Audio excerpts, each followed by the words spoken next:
Et on ouvre ce journal avec ce terrible refus d'obtempérer dans lequel 8 policiers ont été blessés. Ça s'est passé à l'aube, vers 5h45 du matin, dans le 14e arrondissement de Paris.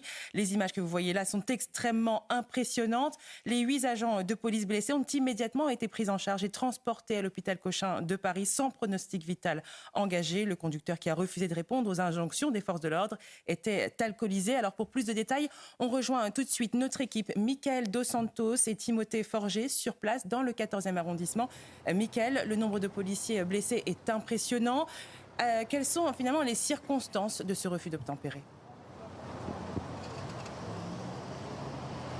Écoutez, ici, tout a été nettoyé ou presque. Ce que je vous propose de découvrir, c'est ce poteau de signalisation qui se trouve en ce moment même au sol et qui témoigne de la violence du choc. Ce poteau de signalisation qui va être retiré dans les minutes à venir a été percuté par ce chauffard. C'est ici, effectivement, que la course-poursuite s'est terminée entre le boulevard Montparnasse et l'avenue du Maine dans le 15e arrondissement de Paris. Il était aux alentours de 5h45 du matin. Le chauffard alcoolisé, accompagné de 2 passagers, est venu percuter ce poteau après un refus d'obtempérer. Les 3 véhicules de police qui le chassaient sont venus s'encastrer à l'arrière du véhicule, une berline allemande de luxe. Au total, vous le disiez, 13 personnes ont été blessées, dont 10 policiers. Ils ont tous été transportés à l'hôpital Cochin à Paris. Leur pronostic vital, en tout cas, n'est pas engagé. Et puis,